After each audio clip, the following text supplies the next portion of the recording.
The black Rolls-Royce Ghost sat at the corner of Maple Street like a panther waiting in tall grass, its engine purring so quietly you could barely hear it over the wind rustling through the oak trees that lined the sidewalk.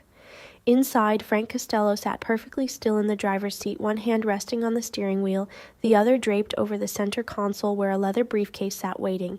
He wore a charcoal suit that cost more than most people made in 3 months, tailored so precisely that every line followed his body like a second skin. His salt and pepper hair was combed back with pomade that caught the afternoon sunlight filtering through the windshield, and his eyes, those pale gray eyes that men said looked like frozen steel, watched the entrance of Romano's diner across the street with the patience of a man who had never been kept waiting for long. Frank Costello didn't rush. Frank Costello didn't worry. Frank Costello simply existed in spaces, and those spaces bent around him like gravity warping light. He was 54 years old, and for 30 of those years he had controlled every illegal dollar that moved through the south side of the city.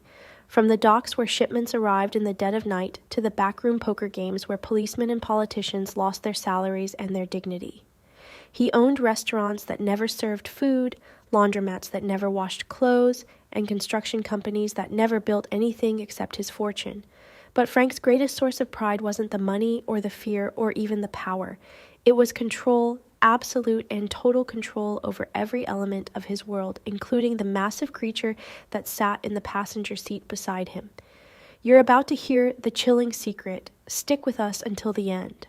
But first, where in the world are you watching this story?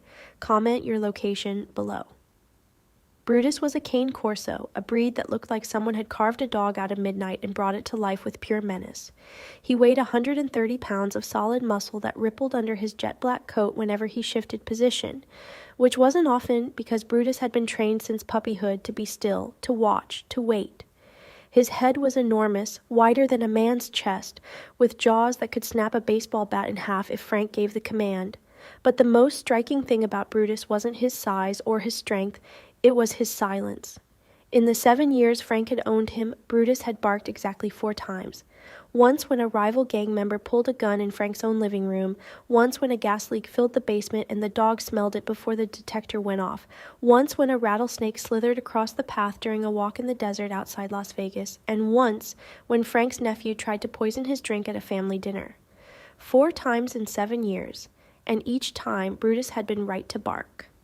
The dog didn't bark at mailmen or squirrels or other dogs or thunder or fireworks.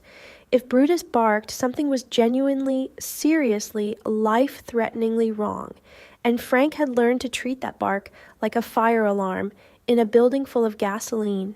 Today was supposed to be routine, just another Tuesday afternoon collection where some mid-level pusher would walk out of Romano's with an envelope, hand it through Frank's window, exchange exactly 3 words, "All there, boss," and then disappear back into whatever hole he crawled out of, and Frank would drive away $10,000 richer without ever having turned off his engine. The neighborhood around Romano's diner was the kind of place where nothing important ever happened, where old men played checkers on card tables set up outside the barber shop, where mothers pushed strollers past the hardware store that had been run by the same family since 1952, where the biggest excitement of the week was when the high school football team won or lost on Friday nights. The buildings were mostly 2 or 3 stories tall, brick and concrete, with apartments above storefronts, with window boxes that still had geraniums even though it was late October, and the flowers should have died weeks ago. The sidewalks were cracked but swept clean, the fire hydrants were painted bright red, and every corner had a trash can that actually got emptied. This was Frank's territory, but it wasn't the dangerous part of his territory where runners got shot and dealers vanished into the river wearing concrete boots. This was the safe part, the part where families lived and worked and raised their children without ever knowing that the man who controlled their safety sat in a luxury car 2 blocks away, waiting for his cut of the poison that destroyed lives in the neighborhoods just south of here. Frank liked these quiet collections because they reminded him that he wasn't just a criminal, he was a businessman, a man who provided a service and expected payment. No different from the baker or the mechanic or the doctor, except his product was illegal and his methods were fatal. He checked his watch, a Patek Philippe that cost $60,000, and noted that his collector was 2 minutes late, which was acceptable but not ideal. Frank believed in punctuality the way priests believed in God, with absolute faith and zero tolerance for apostasy. The passenger window was cracked open exactly 2 inches, just enough for Brutus to taste the air, to process the 10,000 scents that humans couldn't detect, to catalog every person, every animal, every machine within 100 yards. The dog's ears were forward, his dark eyes scanning left to right in a pattern Frank recognized as relaxed but alert, the same way a security guard watches monitors in a building where nothing bad has happened in months, but might happen any second. Frank reached over and scratched behind Brutus's ear, feeling the warmth of the dog's skull under his fingertips, the way the animal leaned into the touch without breaking his watch over the street. This dog had saved Frank's life 4 times, really saved it, not just barked at shadows, and in return, Frank had given Brutus the best life a working dog could have: fresh meat every day, a custom bed that cost more than most people's mattresses, veterinary care that would make human patients jealous, and most importantly, a job that gave Brutus purpose. The dog wasn't a pet. He was a partner, a colleague, a brother in arms, who happened to have 4 legs and fangs. Frank trusted Brutus more than he trusted his own blood relatives, more than he trusted his lawyer or his accountant or his mistress. The dog had no ambition, no greed, no capacity for betrayal. The dog simply existed to protect Frank, and that kind of loyalty was so rare in Frank's world that it might as well have been magic. Across the street, the door to Romano's opened, and Frank's collector, a thin, nervous kid named Danny, who couldn't have been older than 22, stepped out onto the sidewalk holding a brown paper bag folded at the top. Frank watched him look both ways, saw the kid's hand shaking even from 50 feet away, and felt a flicker of contempt mixed with something almost like pity. Danny was new to this work, still scared of getting caught, still believing that the police were the real danger when the truth was that Frank himself was the only danger that mattered in this transaction. If Danny got arrested, Frank would make 1 phone call and Danny would be out on bail within 2 hours. If Danny tried to run with Frank's money, Danny would be found in pieces scattered across 3 counties before the week ended. But Danny was a good kid, reliable, and Frank appreciated reliability more than talent or intelligence. Danny started crossing the street, looking left and right again like a schoolchild who had been taught to fear traffic more than wolves, and Frank prepared to roll down his window the rest of the way and accept the delivery. That was when Eileen appeared. She came from the left, walking slowly along the sidewalk that ran parallel to Frank's car, moving with the careful, measured steps of someone who knew that a broken hip could be a death sentence at her age. She wore a simple navy blue dress that hung to mid-calf, thick stockings despite the mild weather, sensible black shoes with rubber soles, and a cream-colored headscarf tied under her chin that covered most of her gray hair. In her right hand she carried a canvas shopping bag, the reusable kind that environmental people used, and in her left hand she held a small black purse with a brass clasp. She looked exactly like 1,000 other grandmothers in 1,000 other neighborhoods, anonymous and harmless, the kind of person whose face you'd forget before you finished looking at it. Frank's eyes passed over her the way they'd pass over a mailbox or a fire hydrant, noting her existence but assigning 0 importance to it, cataloging her as background noise in the scene as irrelevant as the clouds in the sky. His attention was on Danny, who had reached the center of the street and was now just 20 feet away, close enough that Frank could see the sweat on the kid's forehead despite the cool temperature. Frank's finger moved to the window control button, ready to lower the glass and complete the transaction when Brutus exploded. The bark was like a gunshot in the enclosed space of the car, so loud and sudden that Frank's ears actually rang from the percussion. Brutus lunged toward the passenger window with such violence that his body slammed against the door hard enough to rock the entire vehicle on its suspension. The dog's lips pulled back from teeth that looked like ivory daggers, his eyes went wide and wild, and the sound coming from his throat wasn't just a bark, it was a roar, a sustained avalanche of rage and warning that seemed impossible for any living creature to produce. Frank's brain, trained by decades of survival instinct, immediately scanned for the threat. Was there a gun, a knife, a bomb, an attacker approaching the car? His right hand dropped to the Glock 19 holstered under his left armpit, while his left hand grabbed Brutus's collar and hauled backward with all his strength, trying to keep the dog from smashing through the window. Danny froze in the middle of the street, his face going white with terror, clearly thinking he was about to witness his boss get murdered. But Frank couldn't see any threat. The street was empty except for Danny, an old man on a bench 2 blocks down, and the grandmother in the blue dress who had just reached the front corner of Frank's car and was now standing completely still on the sidewalk, looking directly at Brutus through the windshield. Brutus wasn't barking at Danny. Brutus wasn't barking at a car or a sound or a smell. Brutus was barking. No, Brutus was trying to kill the old woman standing on the sidewalk, and Frank's confusion turned to anger because this made no sense. No sense at all. In 7 years, Brutus had never reacted to an elderly person, never shown aggression toward anyone who wasn't an active threat, never lost control like this. Frank tightened his grip on the collar, feeling the leather cut into his palm, and used his other hand to grab the scruff of Brutus's neck, physically wrestling the 130-pound animal back into his seat. "Brutus, stop!" Frank's voice was a whip-crack of command, the voice he used when lives hung in the balance, and the dog's training finally kicked in enough that the barking dropped from a roar to a low, continuous growl that sounded like a motorcycle engine idling. The dog's body was rigid, every muscle locked and trembling, his eyes never leaving the grandmother, and Frank could feel the animal's heartbeat pounding through his collar like a drum. Something was wrong. Something was very, very wrong. Frank turned his head slowly toward the windshield, really looking at the grandmother for the first time, and what he saw in her face made his blood turn to ice water.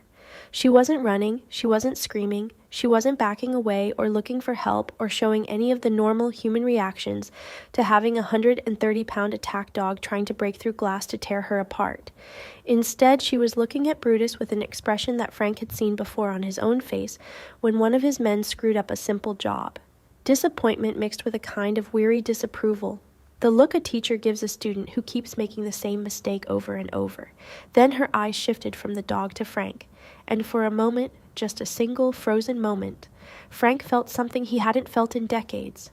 He felt like a child caught doing something wrong by someone who mattered. The grandmother's eyes were brown, almost black in the shadow of her headscarf, and they held a depth of knowledge and judgment that made Frank's stomach twist. But that was impossible, because Frank didn't know this woman, had never seen her before in his life, and she was nobody, just another old lady in a city full of old ladies.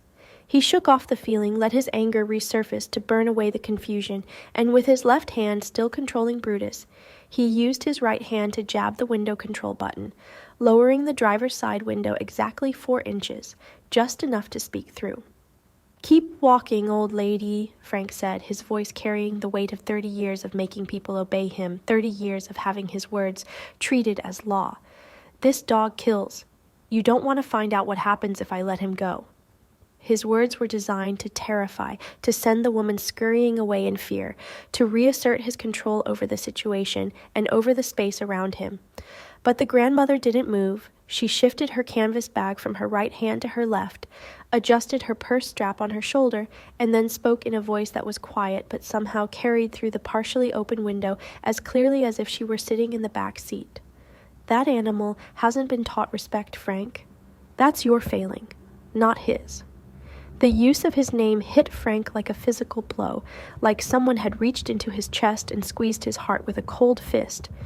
Nobody called him Frank anymore except his mother, who had been dead for 15 years. His employees called him Boss or Mr. Costello, his rivals called him that bastard Costello, the police called him the suspect, but nobody, absolutely nobody, used his first name to his face unless they were family or had a death wish.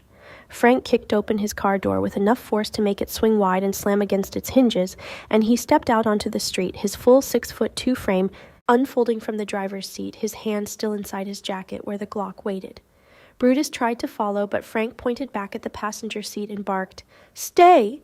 with enough command that the dog, despite every instinct screaming at him, dropped back into position, though his growl continued like background radiation. Frank walked around the front of the Rolls-Royce, his Italian leather shoes clicking on the asphalt, and stood in front of the grandmother with his body positioned to block her from the view of anyone who might be watching from Romano's or the other buildings. Danny, still frozen in the street, had the sense to back away slowly, clutching his brown paper bag, clearly understanding that whatever was happening had nothing to do with him. Frank looked down at the grandmother from his height advantage, using his size the way he'd used it 1,000 times before to intimidate, to dominate, to make people remember they were smaller and weaker and should be afraid. "Who told you my name?" Frank asked, his voice low and dangerous, the voice he used right before someone got hurt. "Who sent you?" The grandmother tilted her head slightly, the way a bird might tilt its head when examining an interesting insect, and then she smiled. Not a frightened smile or a nervous smile, but a sad smile, the kind of smile that carried 30 years of regret. Nobody sent me, Frankie. I live here. I've always lived here. You're the one who came to my neighborhood. Frankie. She had called him Frankie, and the sound of that name, that specific diminutive that hadn't been spoken aloud in his presence since he was 15 years old, triggered something in Frank's brain, some buried memory trying to claw its way to the surface through decades of carefully constructed walls. He stared at her face, really studied it for the first time, looking past the wrinkles and the age spots and the way time had softened all her features into the generic mask of old age. He looked at her eyes, at the specific shape of them, at the way they crinkled at the corners, and then at her hands, at the way she held her purse, at the small scar on her right thumb, and then at her posture, at the way she stood with her weight slightly more on her left leg than her right. And suddenly, horribly, impossibly, Frank knew. Eileen. The name came out as barely a whisper, carried on breath that had turned cold in his lungs. His hand dropped away from his jacket, away from the gun, because what good was a gun against a ghost, against the past made flesh?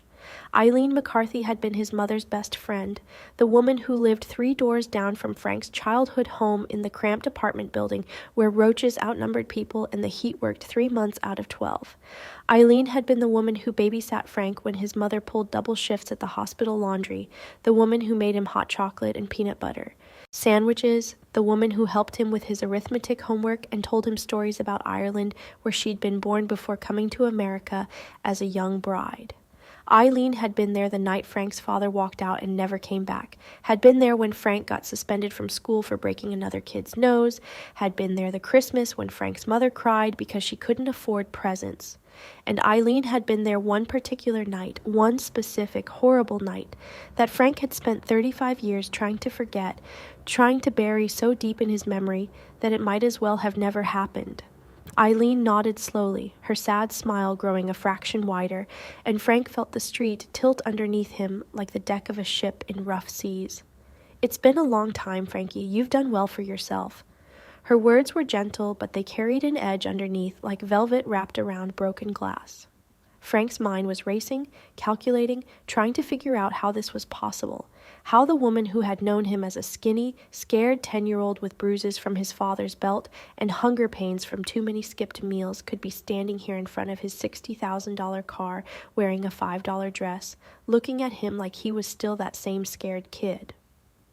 "You were supposed to be dead," Frank said, and immediately regretted it, because it sounded like an accusation instead of a statement of fact. "Mom said you moved to Florida after Mr. McCarthy died. She said you died there, heart attack in 1997. Eileen shook her head. "Your mother was mistaken, or maybe she was trying to protect you. I moved to Florida for 2 years, hated it, came back. I've been living 4 blocks from here for the last 26 years in the same apartment I rented when I first came back. Your mother knew. We had lunch once a month until she passed. God rest her soul." Eileen made the sign of the cross, her fingers moving with the automatic precision of someone who'd made that gesture 10,000 times. Frank felt something crack inside his chest, some carefully maintained wall that separated Frank Costello, the crime boss from Frankie, the terrified kid who wet the bed until he was 9, and cried when his goldfish died and believed with absolute certainty that he would never be anything but a victim of a world that didn't care if he lived or died. His mother had known Eileen was alive. His mother had met with her regularly for years and never told him, which meant his mother had deliberately kept this from him, which meant there was a reason, which meant, "What do you want?" Frank's voice came out harder than he intended, his survival instincts kicking in, his brain defaulting to the transaction, to the deal, to the understanding that everyone wanted something, and his job was to figure out what that something was before they could use it against him. "Money? Is that it? You're going to shake me down for some kind of retirement fund? How much?" Eileen's expression shifted then, the sadness in her smile replaced by something that looked almost like anger, a flash of steel underneath the grandmother exterior. "I don't want your dirty money, Frankie. I never wanted anything from you except for you to be better than your father, better than the neighborhood, better than the violence that took so many boys I knew and turned them into men like you." The words hit Frank harder than any punch he'd ever taken in any fight, harder than the bullet he'd taken in the shoulder in 1998, harder than the day his mother died and he'd stood at her grave wondering if she'd been proud or ashamed of what he'd become. "Then why?" Frank spread his hands, a gesture that was half question and half plea. "Why stop here? Why now? Why talk to me after all these years?"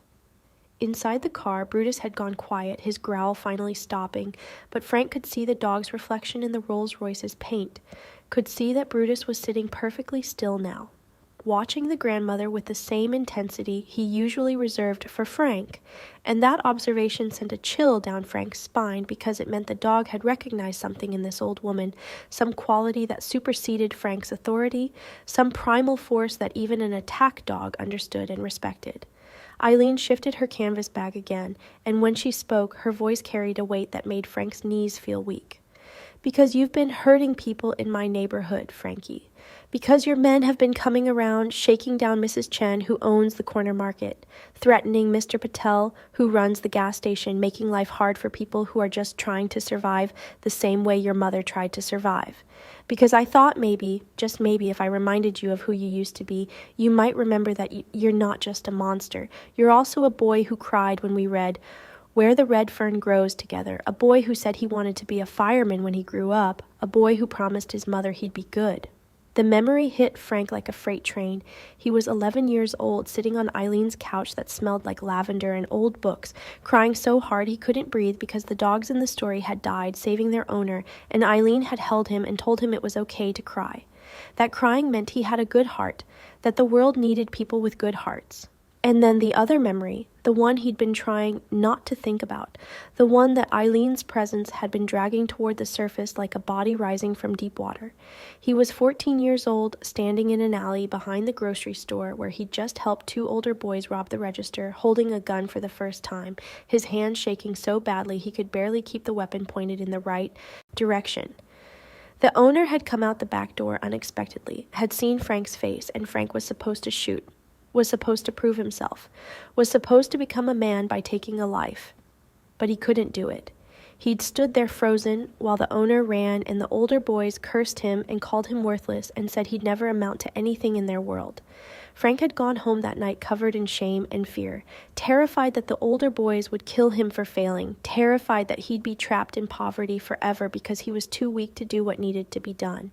And Eileen had been there when he came home. Eileen had seen his face, had somehow known what had almost happened, and she'd sat him down at her kitchen table and made him hot tea with too much sugar and said 7 words that Frank had never forgotten, 7 words that haunted him even now. "You're not a killer, Frankie. Don't become one." But he had become one. Not that night, but 6 months later when the same situation happened with different boys and a different victim, and Frank pulled the trigger because he'd learned that survival meant doing things that made you sick to your stomach, meant becoming the monster before the monsters destroyed you. And he'd been good at it, had discovered that underneath the scared little boy was something cold and calculating and capable of terrible things, and that discovery had led to 35 years of blood and money and power. But Eileen didn't know that, couldn't know that, because he'd avoided her after that night, had made sure his mother never brought him around when Eileen was visiting, had essentially erased her from his life because she represented everything he'd had to kill inside himself to become Frank Costello. "You don't know what I am," Frank said, and his voice carried a warning, a plea for her to walk away, to leave this alone, to let him exist in the world he'd built without forcing him to confront the world he'd destroyed. "You knew a kid who doesn't exist anymore. I'm not that person. I can't be that person. That person would have been dead before he turned 20. Eileen nodded, accepting his words but not agreeing with them. "I know what you've become, Frankie. I read the papers. I hear the whispers. I know you've done terrible things, hurt terrible people, and probably some good people too. But I also know you're smart enough to separate business from cruelty, and what your men are doing to the small businesses in this neighborhood isn't business, it's just cruelty. Mrs. Chen pays you $300 a month for protection she doesn't need because this is a safe neighborhood, and the only people she needs protection from are your own men. Mr. Patel pays you $500 a month, and he's got 3 kids in college, and he's eating rice and beans for dinner every night to make the payments. That's not business. Frankie, that's just being mean." Frank wanted to argue, wanted to explain that the world didn't work the way she thought it worked, that the protection money wasn't about protecting people from outside threats, but about maintaining his territory and his reputation, that if he showed weakness in one neighborhood, it would spread to every neighborhood, and then rivals would move in, and there would be real violence, real blood, and everyone would be worse off. He wanted to explain that he'd built a system where the violence was controlled and predictable instead of random and chaotic, where people paid a tax and in return got to live their lives without fear of the kind of gang warfare that had torn apart neighborhoods just 5 miles south. But looking at Eileen's face, at the disappointment in her eyes, Frank knew that none of those explanations would matter because she wasn't asking him to justify his empire. She was asking him to make an exception for 6 blocks of small businesses run by immigrants and old people who couldn't afford his protection and didn't deserve his attention. And the terrifying thing, the thing that made Frank's hands shake as he shoved them into his pockets, was that he knew he could make that exception, knew he had the power to call off his collectors with a single phone call, knew he could carve out this tiny piece of the city and let it exist outside his control. What exactly are you asking me to do? Frank's voice was carefully neutral, giving nothing away, still trying to maintain some semblance of control over a conversation that had already spiraled completely out of his control the moment Brutus barked. Eileen's face softened slightly, some of the steel in her eyes replaced by something that might have been hope, and she spoke with the careful precision of someone who'd rehearsed these words many times. I'm asking you to stop collecting from the small businesses between Maple Street and Fifth Avenue, between Oak Road and Cypress Lane, 6 blocks, 23 businesses. Tell your men it's off limits. Tell them it's personal. Tell them whatever you want, but make it stop. Frank did the math instantly. 23 businesses paying an average of $400 a month meant $9,200 monthly, which was $110,000 annually, which was real money but not empire-destroying money, which was the kind of money he spent on watches and wine without thinking about it. The financial cost was nothing, but the cost to his reputation, the cost of being seen to back down, the cost of showing mercy when his entire operation was built on the foundation that Frank Costello never showed mercy.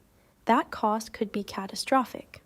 And if I say no? Frank asked, not because he was seriously considering saying no, but because he needed to understand what leverage Eileen thought she had, what threat she could possibly make that would force him to comply. Eileen looked at him for a long moment, and in that moment Frank saw her doing her own calculation, weighing her own options. And when she spoke, her voice carried a sadness that made Frank's chest hurt. Then I'll tell people about the night you couldn't pull the trigger, Frankie. I'll tell them about the boy who cried over a book about dogs. I'll tell them about the time you came to my apartment at 3 a.m. because you'd had a nightmare about your father and you were too scared to be alone. I'll tell them every soft thing, every weak thing, every human thing about you that you've spent decades trying to bury. And maybe your men will still respect you, and maybe your rivals will still fear you, but you'll know that the mask has cracks, and eventually those cracks will spread until everything falls apart. Frank felt his jaw clench, felt rage surge through him hot and immediate, because this was blackmail, pure and simple, and he'd killed people for less than blackmail, had dumped bodies in the river for even thinking about threatening him. But even as the rage filled him, another part of his brain, the cold, calculating part that had kept him alive and prosperous for 3 decades, understood that Eileen was right. His power wasn't built on his actual capability for violence, though he certainly had that capability.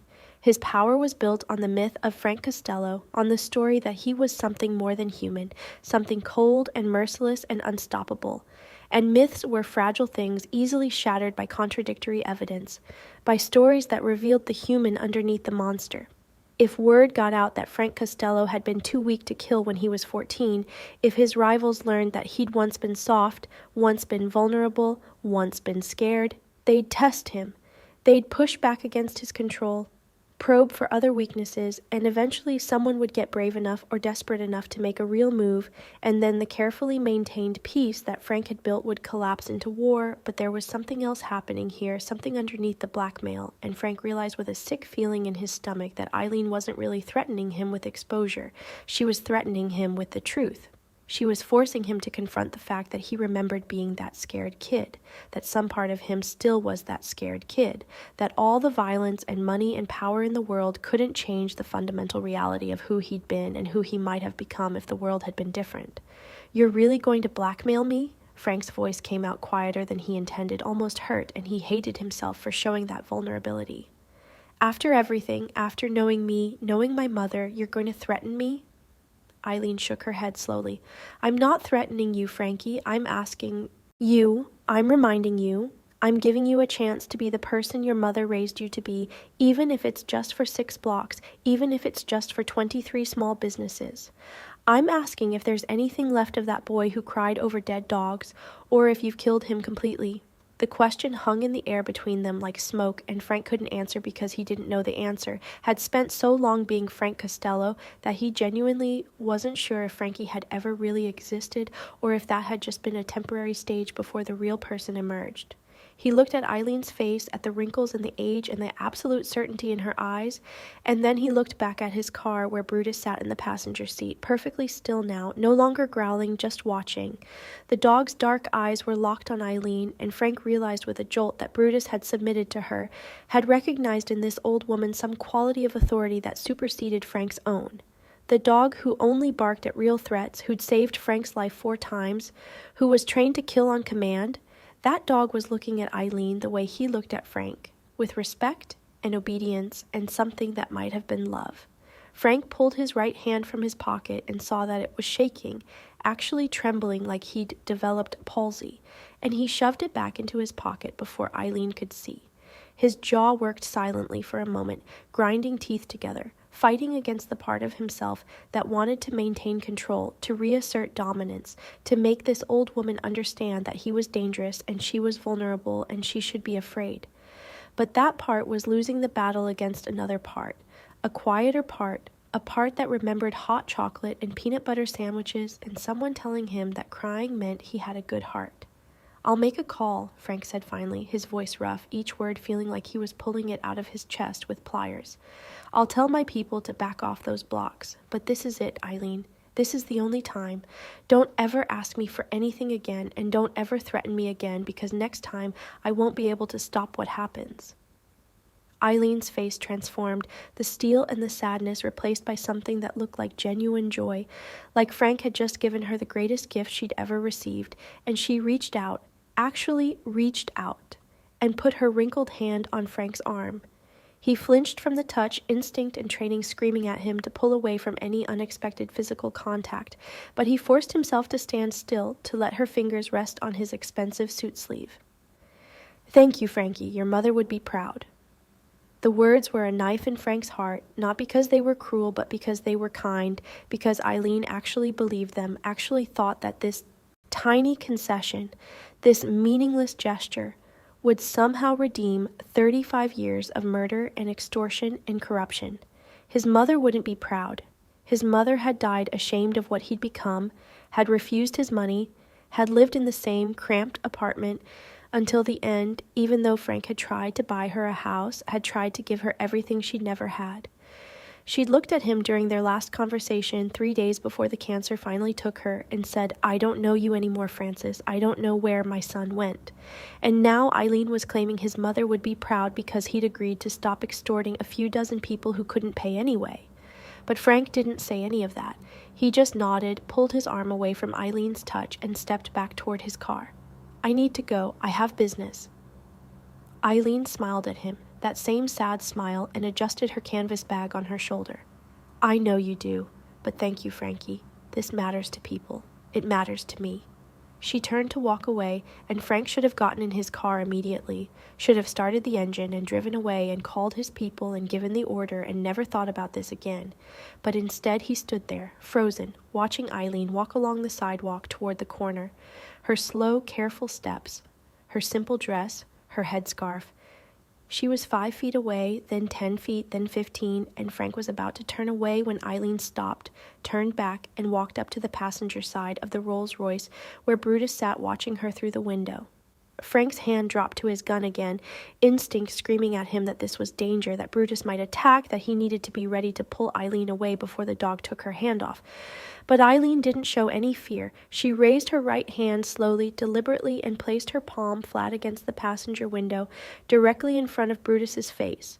The dog stared at her hand for a long moment, and Frank held his breath, waiting for the explosion of violence, waiting for Brutus to slam against the window again, to bark, to try to break through the glass. But instead, Brutus leaned forward and pressed his nose against the window from the inside, right where Eileen's palm rested on the outside, and the dog made a sound Frank had never heard him make before. A soft, low whine that carried no aggression, no warning, just something that sounded almost like greeting, like recognition, like the dog had found something he'd been looking for without knowing he was searching. Eileen smiled at the dog through the glass, and then she did something that made Frank's blood turn cold. She tapped the window twice with her index finger and said, "Good boy, Brutus, you know, don't you? You know who the real alpha is."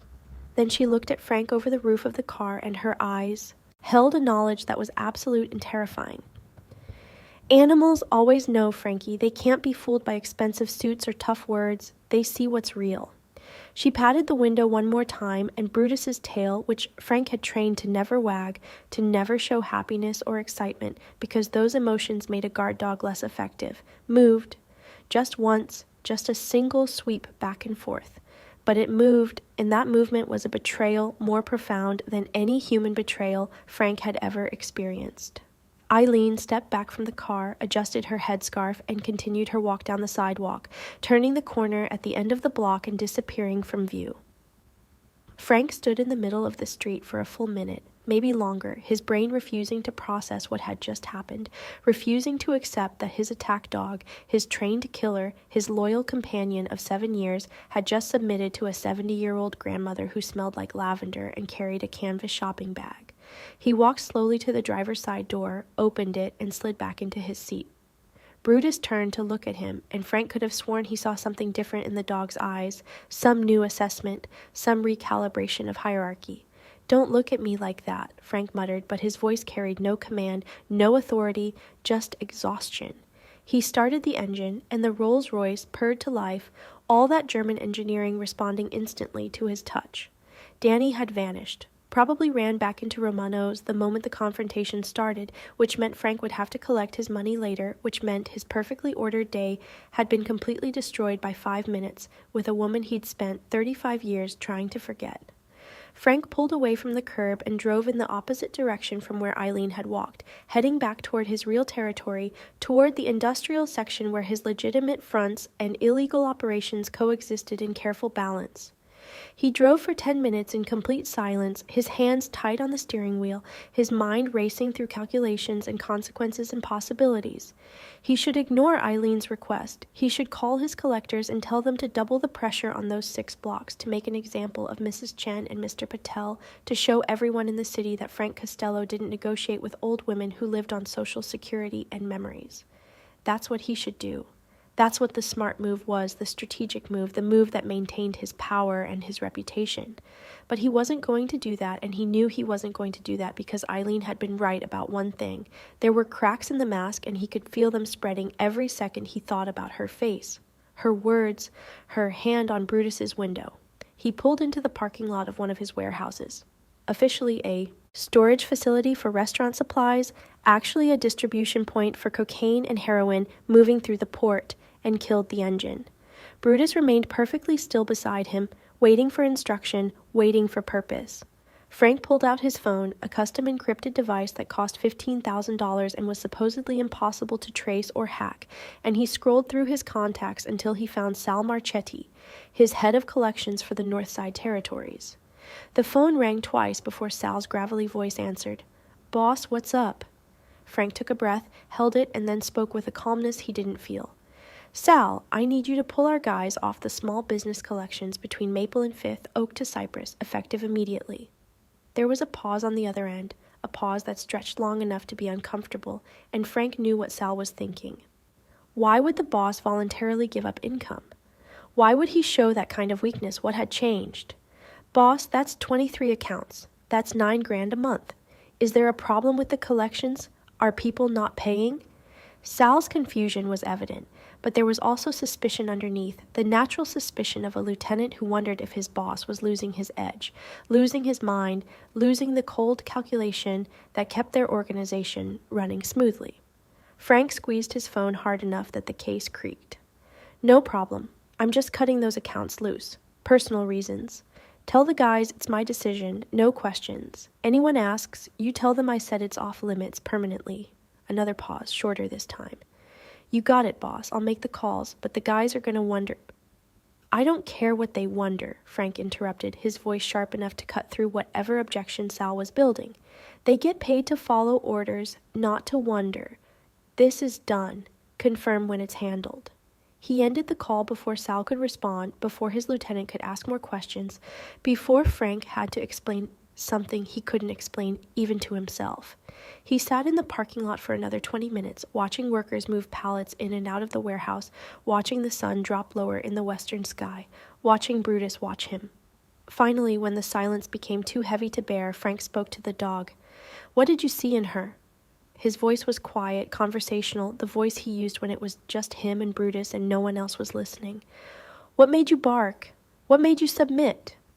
Brutus didn't answer, obviously, because dogs don't speak, but the animal's dark eyes held Frank's gaze with an intensity that felt like communication, felt like the dog was trying to tell him something important, if only Frank was smart enough to understand. She's just an old woman, Frank continued, talking more to himself than to the dog. She's got no money, no power, no guns, no men. She lives in a rent-controlled apartment and shops at discount grocery stores. I could snap my fingers and she'd disappear and no one would investigate, no one would care. So why am I sitting here, making phone calls, giving up territory like she's got any real leverage? But even as he said the words, Frank knew why. It wasn't about leverage or power or threats. It was about the fact that Eileen remembered who he used to be, and some deep, buried part of Frank wanted to believe that person wasn't completely dead, that maybe there was still something salvageable underneath all the violence and greed and controlled cruelty. She'd given him a chance to prove it, and he'd taken that chance even though it made no strategic sense, even though it showed weakness, even though it violated every principle he'd used to build his empire. Frank started the engine again and drove home to his penthouse overlooking the river, to his 1,400-square-foot space with floor-to-ceiling windows and imported marble and furniture that cost more than most people's cars. He parked in his private garage, took the private elevator to his floor, and walked into his space that was cleaned daily by a service that had been thoroughly vetted and threatened into absolute loyalty. Brutus followed him inside, his nails clicking on the hardwood floor, and went immediately to his custom bed in the corner. A bed that had memory foam and temperature control and cost $4,000. Frank poured himself 3 fingers of whiskey from a bottle that had been aged longer than most of his employees had been alive, and he stood at his window looking out at the city he controlled, at the lights beginning to come on as evening approached, at the streets and buildings and people who paid tribute to his empire whether they knew it or not. He owned this city, or at least the parts of it that mattered. He owned politicians and police officers and judges and union leaders. He owned the flow of drugs and weapons and stolen goods. He owned the night and everything that happened in it. But he didn't own Eileen McCarthy, and he didn't own his own past, and he didn't own the memories of being Frankie, and that lack of ownership felt like a hole in his chest that was growing wider every minute. His phone buzzed, the encrypted phone, not the regular phone he used for a legitimate business, and he looked at the screen to see a text from Sal. All accounts notified, collections stopped, guys are confused but complying. Everything okay? Frank typed back a single word. Fine. He wasn't fine. He wouldn't be fine, but that was the message he needed to send, the mask he needed to maintain, because if his organization sensed real weakness, if they thought Frank Costello was getting soft or sentimental or weak, the vultures would start circling. He'd seen it happen to other bosses, had participated in making it happen. The slow erosion of respect, the quiet conversations in back rooms, the subtle shifting of loyalties until one day the boss who'd seemed untouchable was found in the trunk of a car or floating in the harbor with concrete blocks tied to his ankles. Frank had survived this long because he was smarter and more ruthless than his rivals, but also because he'd never shown sentiment, never let personal feelings interfere with business decisions, never made exceptions or granted mercy. Until today. Today he'd shown sentiment to an old woman who should have been irrelevant. Today he'd let personal feelings override $100,000 of annual income. Today he'd made an exception and granted mercy because a grandmother with a canvas bag had looked at him like he was still Frankie. Frank finished his whiskey and poured another glass, breaking his usual rule of never having more than 2 drinks in an evening because his usual rules felt inadequate for whatever this day had become. He walked to his bedroom, a space dominated by a California king bed with Italian sheets that had a thread count he couldn't pronounce, and opened the safe hidden behind a painting of the Amalfi Coast.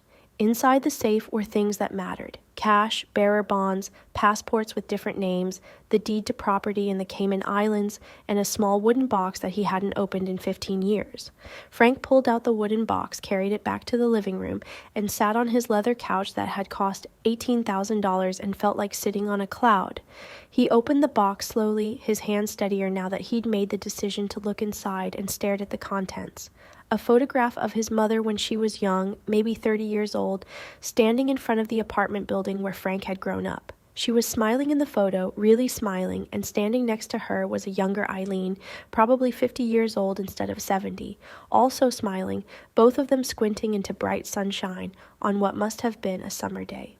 Frank had no memory of this photo being taken, didn't know who'd held the camera, didn't know what year it was or what occasion they'd been celebrating.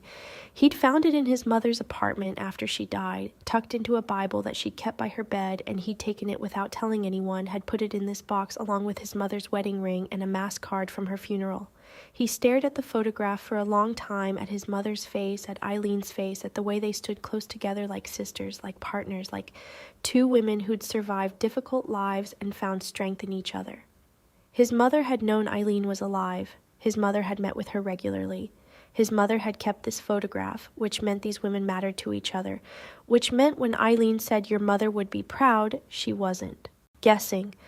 She was reporting she was sharing knowledge from someone who'd actually known his mother in ways Frank never had, because sons never really know their mothers, never see the full person underneath the parent. Frank closed the box carefully and returned it to the safe, spinning the combination lock until the tumblers clicked into place. He walked back to the window with his second glass of whiskey and looked out at his city, at his empire, at everything he'd built and everything he'd destroyed to build it. Somewhere out there, in an apartment 4 blocks from Maple Street, Eileen was probably making herself dinner, probably watching television, probably going through the simple rituals of an ordinary evening in an ordinary life that Frank had left behind so long ago it might as well have been in another universe. She'd beaten him today. She'd walked up to his car, survived Brutus's attack, used his own history against him, and extracted a concession that no rival gang, no federal agent, no assassin had ever managed to extract. And she'd done it without a weapon, without violence, without even raising her voice. She'd done it by reminding him that he was human. Frank's phone buzzed again, but this time it was his regular phone, the one he used for surface world business, and he saw a text from the manager of one of his restaurants. Health inspector came by. Everything passed. No problems. Normal business, normal operations, the machinery of his empire continuing to run smoothly, despite the earthquake that had shaken Frank's foundation. He texted back his acknowledgement and set the phone down. Brutus had gotten up from his bed and walked over to stand next to Frank at the window, the dog's shoulder pressing against Frank's leg, offering comfort or asking for it. Frank couldn't tell which. He reached down and scratched behind Brutus's ears, feeling the warmth of the dog's skull, and Brutus made that soft sound again, that almost whine that wasn't quite submission, but wasn't quite dominance either, just connection. "You're supposed to be loyal to me," Frank said to the dog, but there was no anger in his voice, just resignation. "You're supposed to protect me from threats, and you tried to kill a 70-year-old grandmother because you knew before I did that she was dangerous. Not dangerous like a gun or a knife, dangerous like truth, dangerous like mirrors." Brutus looked up at him with those dark eyes, and Frank could have sworn the dog understood, could have sworn some part of the animal's brain was processing the complexity of what had happened today, was recognizing that hierarchy and loyalty and protection were more complicated than simple commands. The sun finally set completely, and the city transformed into a landscape of artificial lights, neon and sodium and LED creating patterns that never existed in nature, that marked human territory and human ambition and human desperation. Frank had always loved the city at night because it was when his kind of business happened, when deals were made and broken, when money changed hands in back alleys and penthouse suites, when the official world went to sleep and the real world woke up. But tonight the lights looked different, looked almost lonely, like each point of illumination was a person or a family or a business trying to hold back the darkness, trying to create some small sphere of safety and warmth in a universe that didn't care about safety or warmth or anything except entropy and chaos. He thought about Mrs. Chen in her corner market, thought about Mr. Patel pumping gas and counting pennies to send his kids to college, thought about 23 small businesses that would no longer have to pay Frank's tax, that would get to keep an extra few $100s a month that might mean new shoes for a child or medicine for a parent or just slightly less stress when the rent came due. The amount was trivial to Frank, literally a rounding error in his operation, but it wasn't trivial to them, and that realization sat in his stomach like cold lead. Frank drained his second glass of whiskey and decided not to pour a third. Decided that getting drunk wouldn't solve anything and would only make him vulnerable if someone decided tonight was the night to make a move against him. He walked to his bedroom, Brutus following, and began his evening routine, checking the security feeds from the cameras positioned around the building, confirming his schedule for tomorrow with his assistant via text, setting 3 separate alarms because he didn't trust any single system to wake him. He showered in his bathroom that had heated floors and a rainfall shower head and fixtures plated with actual gold, and the hot water running over his shoulders should have been relaxing, but instead felt like he was trying to wash away something that had gotten under his skin, something that water couldn't reach. He toweled off, put on the silk pajama pants that he slept in. Another habit from his childhood, from his mother insisting that he wear proper sleepwear instead of just underwear, and climbed into his expensive bed that suddenly felt too large, too empty, too cold despite the high thread count sheets. Brutus settled onto his bed in the corner of the bedroom, and Frank turned off the lights, plunging the room into darkness, broken only by the faint glow of the city through his windows. He lay there for what felt like hours, his brain refusing to shut down, replaying the conversation with Eileen over and over, examining it from every angle, trying to find the moment where he could have responded differently, could have maintained control, could have sent her away without making any concessions. But every simulation ended the same way, with Eileen's threat to expose his past, with Frank's recognition that the threat was real and dangerous, with his capitulation to her demands. He'd been outmaneuvered by someone who had no resources except memory and moral authority, and that shouldn't have been possible, should have been laughable, but it had happened and he'd lost, and he knew it. The worst part wasn't the money or even the potential damage to his reputation. The worst part was that some corner of his mind, some part he'd thought was dead and buried decades ago, was glad he'd lost. Glad he'd been forced to do something decent, something his mother would have approved of, something that Frankie would have done if Frankie had survived adolescence. That gladness felt like betrayal, like he was betraying everything he'd built, every decision he'd made, every line he'd crossed to become Frank Costello. But it also felt like something else. Something he didn't have words for, something that might have been relief. He must have eventually fallen asleep because he woke to his alarm at 6:30 a.m., the autumn sunlight streaming through his windows, painting his bedroom gold and orange. Brutus was already awake, sitting at attention by the bedroom door, waiting for Frank to begin the day. Frank went through his morning routine with mechanical efficiency. Bathroom, coffee from his espresso machine that cost more than a used car, protein shake made with supplements his doctor had prescribed, quick check of overnight messages to confirm nothing had exploded while he slept. There were 2 texts from Sal, both sent late last night. Collectors confirmed all accounts dropped, word is spreading, questions being asked, and then 3 hours later. Jimmy Bones called me asking if you're sick, says you never dropped territory, what should I tell people? Frank stared at those messages for a long moment, recognizing the danger they represented.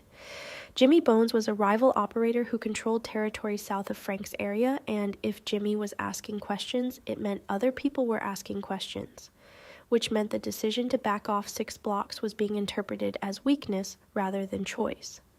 Frank needed to respond, needed to establish a narrative that preserved his reputation while still honoring his commitment to Eileen. He typed carefully, "Tell everyone I'm consolidating operations. Small accounts aren't worth the administrative overhead. We're focusing on high-value business. This is strategic planning, not weakness. Anyone who has a problem with my decisions can come discuss it with me in person."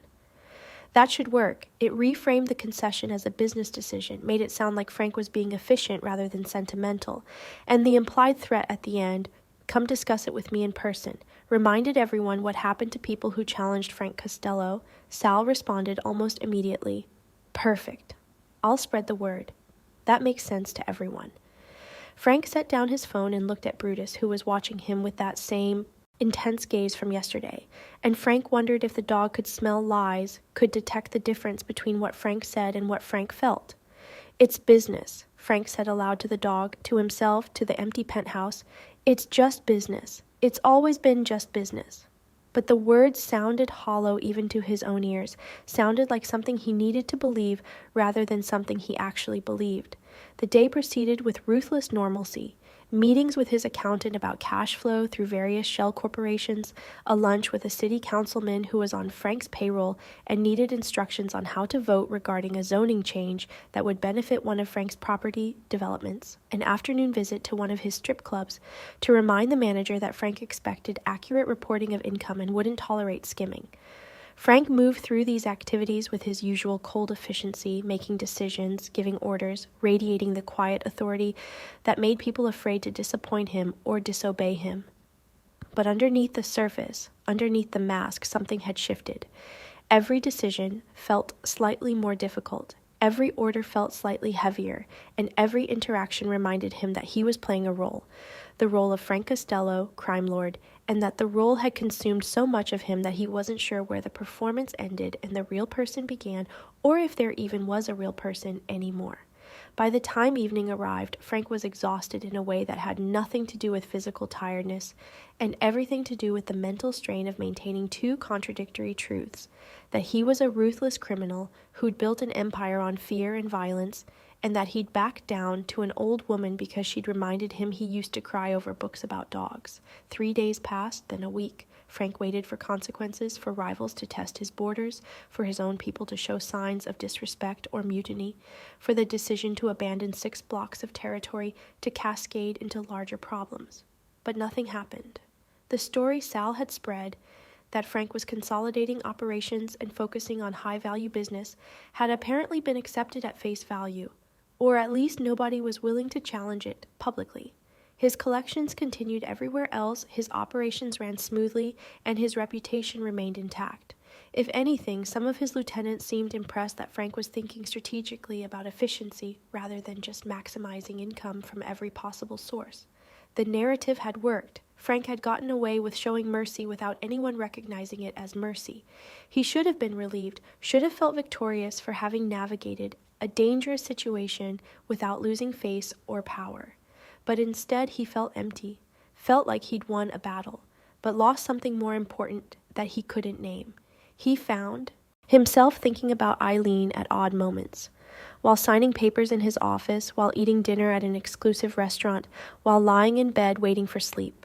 He wondered if she knew he'd kept his promise, wondered if Mrs. Chen and Mr. Patel had noticed they weren't being collected from anymore, wondered if those 23 small businesses were experiencing relief or just confusion about why the protection money had suddenly stopped. On the 8th day after his encounter with Eileen, Frank did something he hadn't done in years. He drove through that neighborhood, those 6 blocks he'd surrendered, just to see what he'd given up. He told himself it was reconnaissance, that he was checking to make sure his orders had been followed, that this was still business. But the truth was, he needed to see it, needed to witness the small corner of his city that now existed outside his control. He drove slowly down Maple Street in a different car, not the Rolls-Royce, but a BMW sedan that was expensive but not ostentatious, and he looked at the stores and businesses with new eyes. There was Mrs. Chen's corner market with its hand-painted signs advertising produce prices, with an elderly Asian woman sweeping the sidewalk out front. There was Mr. Patel's gas station with its old-fashioned pumps, and a sign in the window that said family-owned since 1998. There was a small bakery called Maria's that Frank had never noticed before, with wedding cakes displayed in the window. There was a tailor shop, a used bookstore, a pharmacy, a nail salon, a pizza place that looked like it had been there since the 1970s. These were people trying to survive, trying to build something, trying to carve out decent lives in a city that didn't make that easy. And for the last however many years, Frank's organization had been making it harder, had been taking money they couldn't afford to give, had been adding stress and fear to lives that already had enough of both. Frank drove past all 23 businesses slowly enough that he could see faces through windows, could see customers browsing in stores, could see owners working behind counters. These weren't just addresses or account numbers, they were people. Actual human beings with stories and families and dreams and fears. He'd always known that intellectually, of course, but he'd never let himself feel it, never let that knowledge transform from abstract concept into emotional reality. To survive in his world, to build what he'd built, Frank had needed to maintain distance between himself and the consequences of his actions. He needed to see people as transactions, as assets or threats or obstacles, never as fully human. But Eileen had, if you don't want to live a life built on regret and secrets, or if you simply don't want to miss the next untold story about power and hidden weakness, don't be like Frank. Make the right decision now. Go ahead and like this video and subscribe right away. Thanks for watching until the very end.